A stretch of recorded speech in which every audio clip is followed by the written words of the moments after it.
हरे कृष्णा। स्वागत है आपका हमारे इस आध्यात्मिक चैनल पर, जहां हम आध्यात्म से जुड़ी हुई बातें करते हैं। पूज्य श्री जयदयाल गोयनका जी कहते हैं कि जिनको भगवान ने मनुष्य बनाया है उन पर विशेष दया की है। सामान्यतया तो सब जीवों पर दया है ही, परंतु मनुष्य बनाकर भगवान ने विशेष दया कर दी, बड़ा भारी मौका दे दिया। 84 लाख योनियों में घूमते घूमते भगवान की कृपा से यह मनुष्य शरीर मिला है। कबहु करी करुणा नर देही, देत इस बिनु हेतु स्नेही। कभी करुणा करके भगवान मनुष्य शरीर देते हैं। भगवान हेतु रहित दया और प्रेम करने वाले हैं। उन प्रभु के मन में 84 लाख योनियों में भ्रमण करते हुए इस जीव को देखकर दया आ जाती है, तो इसको मौका देते हैं। ऐसे मौके को पाकर यदि हम अपनी आत्मा का कल्याण नहीं कर पाए तो हमारे लिए बहुत ही शोक की बात है। लौकिक और पारमार्थिक सब प्रकार से भगवान हमारा हित ही कर रहे हैं। केवल मनुष्य शरीर दिया ऐसी बात नहीं, बल्कि मनुष्य शरीर का जन्म उत्तम देश भारतवर्ष, जिस भारतवर्ष से सारी दुनिया के लोग शिक्षा लिया करते थे, और उत्तम काल में जन्म हुआ। कलयुग के समान कोई उत्तम समय नहीं है। इसलिए वेद व्यास जी भी यह बात बार बार कही है कि कलयुग धन्य है, कलयुग धन्य है, कलयुग धन्य है।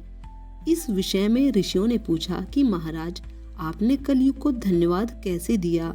उन्होंने कहा कि सतयुग में ध्यान करने से, त्रेता युग में यज्ञ करने से, द्वापर युग में पूजा करने से जिस काम की सिद्धि होती थी, यानी अपनी आत्मा का उद्धार होता था, वह कलयुग में केवल ईश्वर के नाम कीर्तन से ही हो जाता है।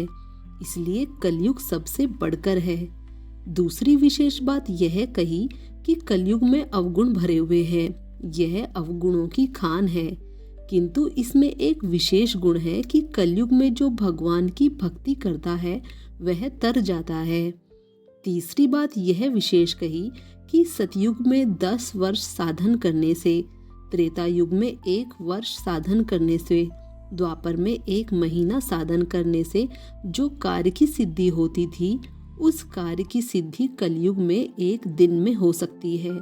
यह कार्य है उस परमात्मा की प्राप्ति करना। इसलिए युग भी बहुत अच्छा है। कलयुग समयुग आन नहीं, जो नर कर विश्वास, गाई राम गुण गण विमल, भर तव विनहि प्रयास। तुलसीदास जी कहते हैं कि यदि कोई विश्वास करे तो कलयुग के समान कोई दूसरा युग नहीं है। मनुष्य भगवान के विमल गुणों को गाकर ही बिना परिश्रम के भवसागर से पार हो जाता है, यानी संसार सागर से तर जाता है। हम लोगों पर भगवान की कितनी दया है कि उत्तम देश और उत्तम काल में जन्म हुआ, उत्तम जाति और उत्तम धर्म में। अपने वैदिक सनातन धर्म जैसा कोई धर्म नहीं है। ऐसे धर्म के मानने वाले पुरुषों में जन्म हुआ तथा समय समय पर हम लोग सत्संग और स्वाध्याय करते ही हैं। हम लोगों पर सब प्रकार से भगवान की दया हो गई। इतनी दया होने पर भी हम अपनी आत्मा का कल्याण नहीं करें तो हमारे लिए बहुत ही शर्म की बात है। जो नर तरे भवसागर, नर समाज अस्पाई, सो कृत निंदक मंदमती, आत्मगाहन गति जाई। जो पुरुष अपने इन सब सामग्रियों को पाकर भी भव सागर से पार नहीं उतरता, वह मूर्ख है, निंदा के योग्य है और आत्महत्या करने वाले की दुर्गति को प्राप्त होता है। इन सब बातों पर ध्यान देकर अपनी सारी शक्ति इसी काम में लगा देनी चाहिए। अपना जो बल है, बुद्धि है, अपने पास जो रुपया यानी के तन मन धन जन, सब इस काम में लगा दें। यदि गलतफहमी में रहोगे तो उसका नतीजा खराब होगा। इस बात को सोचकर तेजी के साथ साधन करना चाहिए। ऐसा मौका बार बार मिलने वाला नहीं। प्रथम तो मनुष्य शरीर मिले यह संभव नहीं, और वह मिल भी गया तो न जाने किस देश में किस जाति में जन्म हो, उसका भी कोई ठिकाना नहीं। जब ईश्वर ने इतनी कृपा की है तो उससे लाभ उठाना चाहिए, और हमको भगवान की भक्ति में लग के नित्य निरंतर उन्हीं का स्मरण करके उनका नाम जप में अपना दिन व्यतीत करना चाहिए। शुरुआत में सबको परेशानी हो सकती है कि कैसे करें। कुछ टाइम नाम याद रहेगा, फिर थोड़ी देर बाद हम फिर भूल जाते हैं।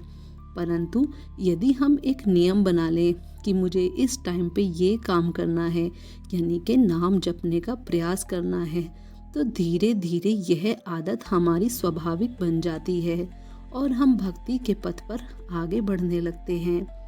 जब हम भक्ति के पथ पर आगे बढ़ेंगे तो प्रभु हमारी प्रगति करेंगे और इस प्रगति में हमारा ये होगा कि हम एक दिन भगवान के धाम होंगे। हरे कृष्ण।